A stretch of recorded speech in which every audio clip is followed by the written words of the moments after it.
Hi, I just want to make sure that I'm clear on something. When you're watching a video on your phone,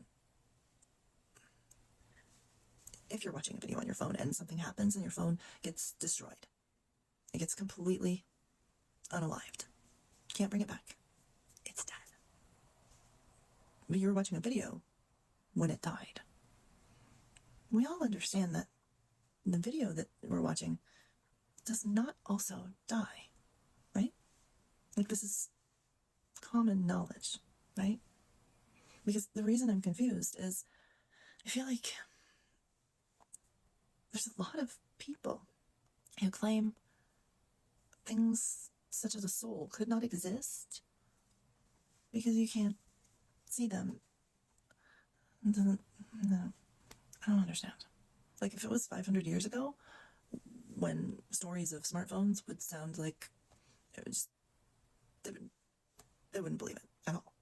But we live in a time when we have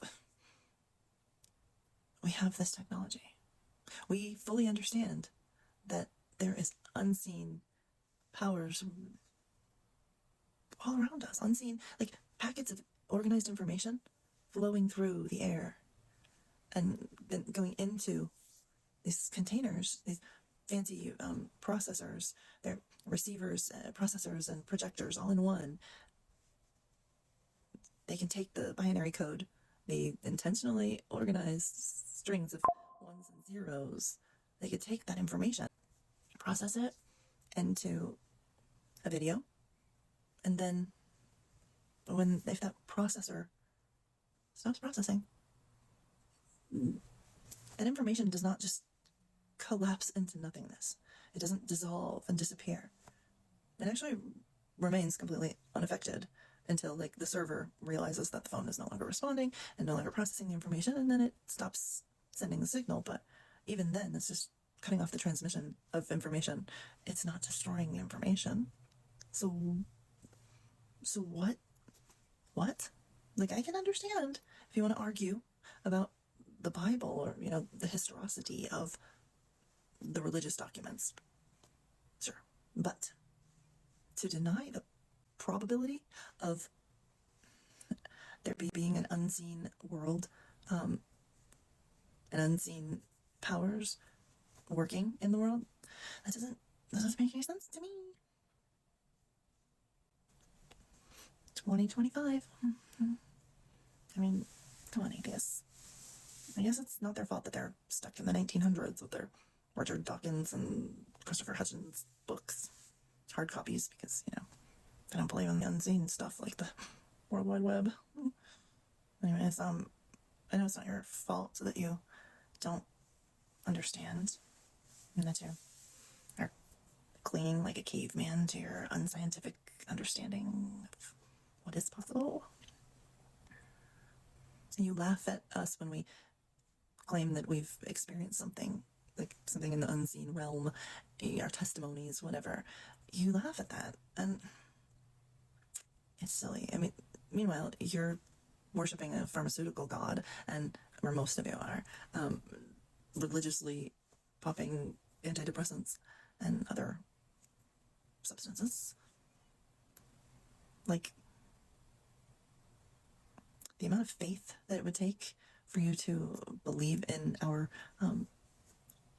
accounts of unseen experiences would take less faith than it requires for you to believe in the internet or the World Wide Web, whatever that you are actually using to insult us most of the time. You believe in binary code. You believe in iPhones.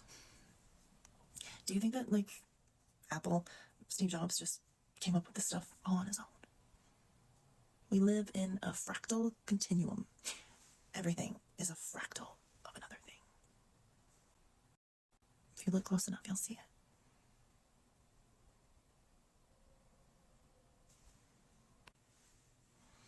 It seems like the atheists are just stuck in the dark ages. Or perhaps they're blinded by the staggering flames of the dumpster fire that is modern Christianity. Because modern Christianity is a mess. Everybody just makes up their own interpretations and then tries to apply those interpretations to everyone else. Maybe stop doing that, but whatever.